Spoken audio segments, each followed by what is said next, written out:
Chapter 2. Home Problems.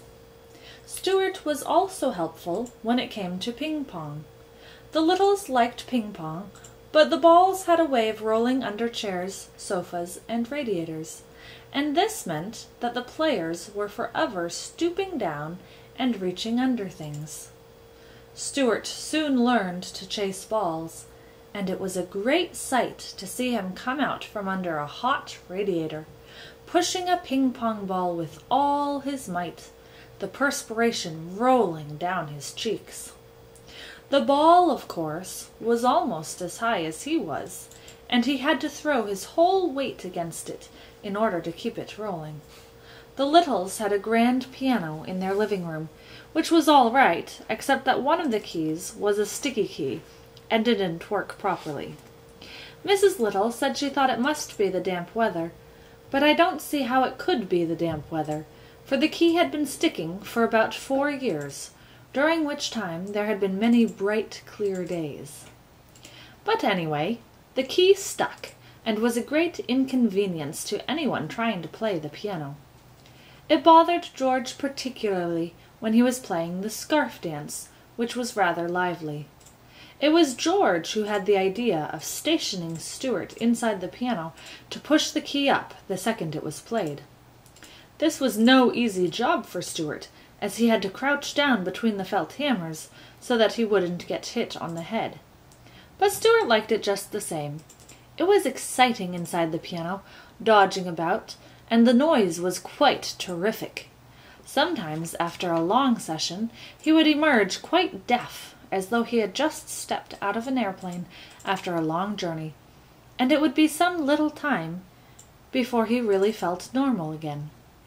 Mr. and Mrs. Little often discussed Stuart quietly between themselves when he wasn't around, for they had never quite recovered from the shock and surprise of having a mouse in the family.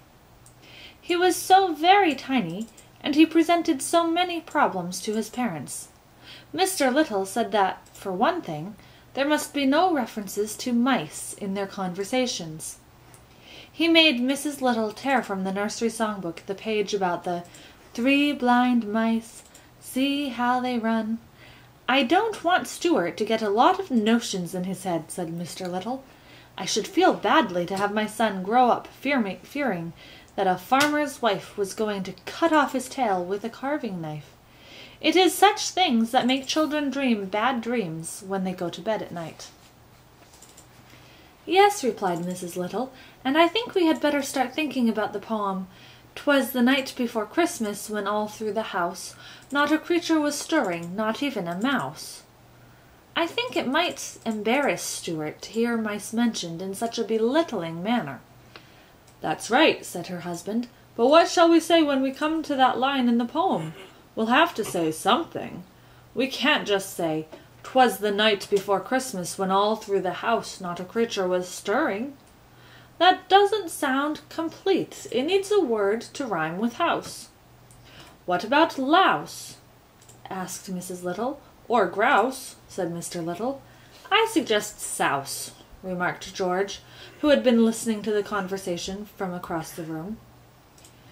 It was decided that louse was the best substitute for mouse, and so when Christmas came around, Mrs. Little carefully rubbed out the word mouse from the poem, and wrote in the word louse, and Stuart always thought that the poem went this way: "'Twas the night before Christmas, when all through the house not a creature was stirring, not even a louse." The thing that worried Mr. Little most was the mouse hole in the pantry. This hole had been made by some mice in the days before the Littles came to live in the house, and nothing had been done about stopping it up. Mr. Little was not at all sure that he understood Stuart's real feeling about a mouse hole. He didn't know where the hole led to, and it made him uneasy to think that Stuart might some day feel the desire to venture into it. "After all, he does look a good deal like a mouse," said Mr. Little to his wife, "and I've never seen a mouse yet that didn't like to go into a hole."